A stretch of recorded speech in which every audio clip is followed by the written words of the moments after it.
So for problem number 2, medyo marami tayong requirements. So let's start. Requirement number 1 is break-even point in units and in pesos. Ah, wait. Mali. Ito pala. Okay. So, ang starting point ko dito is the contribution margin, which is equal to fixed expenses kasi nga break-even point, no? So, for net income to be zero, contribution margin must be equal to fixed expenses. So, ang amount ng fixed expenses is 150,000. Let's zoom a little ha, para yan. 150,000. So, i-divide ko yan sa contribution margin ratio, which is 12/40 or 3/10 in lowest term. So, pag dinivide mo yan dyan, you will get the break-even point in terms of pesos, so 500,000 pesos. I-divide din natin yung 500,000 pesos by the selling price per unit, which is 40 pesos. So you'll get the break-even point in units, 12,500 units.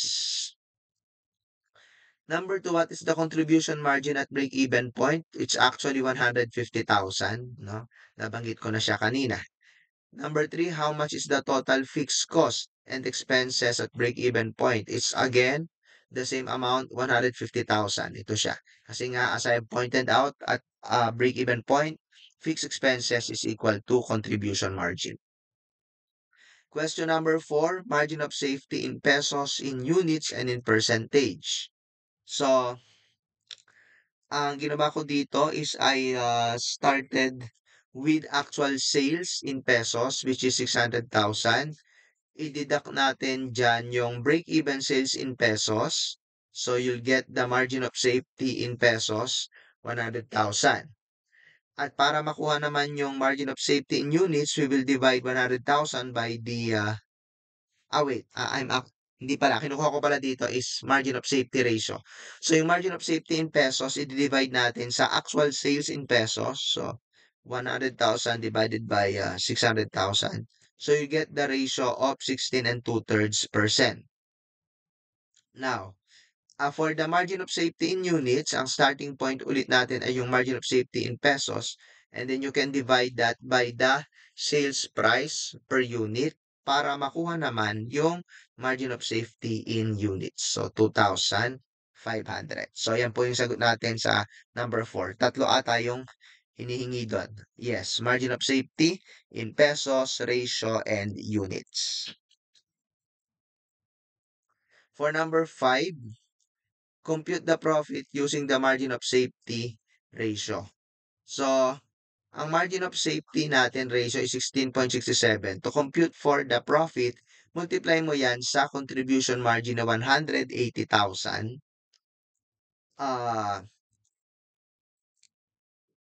Kasi given pala yan. Ayun, ito yung contribution margin na 180. No? So, multiply mo doon yung margin of safety ratio to get the profit, 30,000. For number 6, how many units must be sold to earn a minimum profit of 12,000? So, ang starting point ng solution natin is the target income of 12,000. I-divide ko siya sa contribution margin per unit para makuha natin yung target margin of safety in units na 1,000. So, idadagdag natin yung 1,000 na yan dun sa break-even point in units na 12,500. So, to earn 12,000 income, you need to sell 13,500 units. For number 7, if sales increase by 80,000, how much is the expected increase in profit? So, ang increase sa sales ay 80,000, mumultiply mo lang po yan sa contribution margin ratio, which is 12/40 or 3/10. Ang makukuha nyo po ay yung increase sa contribution margin na 24,000, which is also the increase sa ating bottom amount na profit na 24,000. No? So yung increase sa contribution margin, magtutuloy-tuloy siya hanggang sa baba, hanggang sa net income. So the increase in profit is 24,000.